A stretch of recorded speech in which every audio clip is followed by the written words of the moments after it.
Bonjour, good afternoon there, Chippewas of Kellan Stony Point First Nation members and Eagle 1077 radio listeners. Today is Thursday, May the 14th, 2020, and here's an update in regards to COVID-19 in our local county here.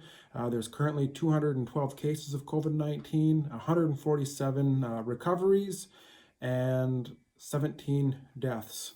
We have a very, very good recovery rate in our county, and we still have that one active case here within Kellan Stony Point First Nation, but they still remain asymptomatic, so that's good news. They're involved in their isolation period, and things hopefully will progress well with that individual. I had a good chat with Ontario Regional Chief Roseanne Archibald yesterday in regards to Kellan Stony Point First Nation and just how well we're doing here. She gave us a good pat on the back there for all the measures we have. We have many things that other First Nations haven't been able to get in place yet, just based on geography and their positioning and their preparedness for this pandemic.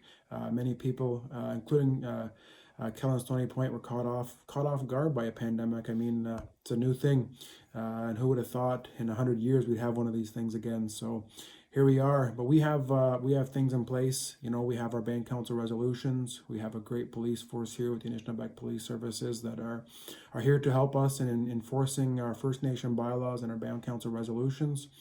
We heard from the Attorney General today and Public Prosecution Services Canada that the Attorney General, the court systems, the prosecutors will be prosecuting First Nation bylaws, and our APS officers will be enforcing First Nation bylaws and band council resolutions.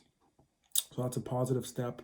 They had some wording around that, though, that it's in effect for 1 year, March till March, and it's COVID-19 specific, many of those enforcement steps they're taking, but that's good news. That's good supports for us. We have received funding for an isolation center in the First Nation.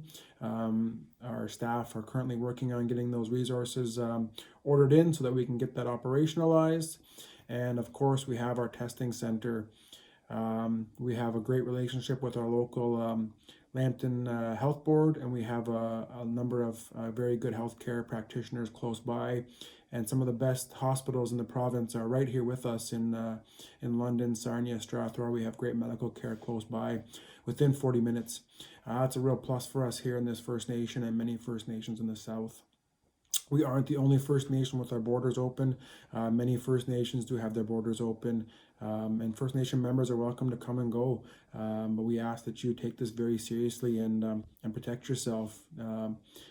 Your health is in your hands. So if you are willing to jeopardize yourself by being in close proximity with those that aren't in your household, if you're not doing proper hand washing, you're taking great risks. And there's a section of our population that is vulnerable. And we're doing our best to try and educate in regards to how to best take care of yourselves in regard to this.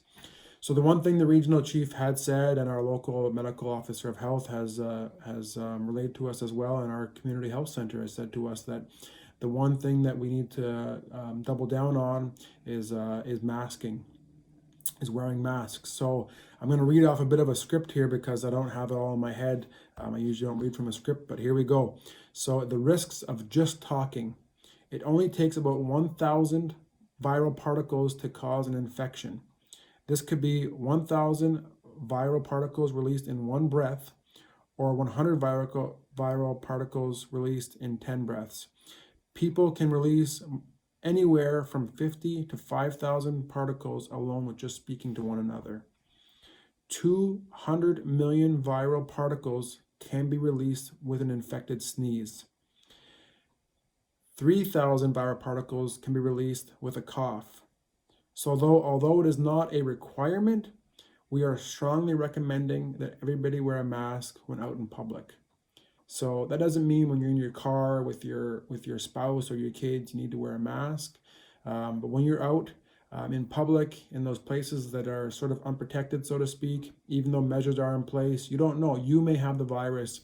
So please assume that you do have it and that everybody around you has it out there in the public, and that you're taking those precautions to not spread it. I'm in my office right now, so my mask is not on because there's nobody for me to talk moistly to and spread the virus. But I've got my mask here, my homemade mask. I put it together myself. Didn't take very much fabric at all. I luckily had a couple of elastic bands around the house. So there are some available in the First Nation. Surgical masks are fine as well. It's just limiting that spray coming from your mouth and nose in regards to those viral particles potentially being distributed there. So that's my message for today. We're in a strong position here in the Chippewas of Kelowna Stony Point First Nation, but please take all the precautions you can. Hand sanitizer, hand washing, don't touch the eyes, nose, and mouth, and wear a mask when out in public, please. So thanks for tuning in today. Check in again on Tuesday. And remember, don't panic, eat Bannock.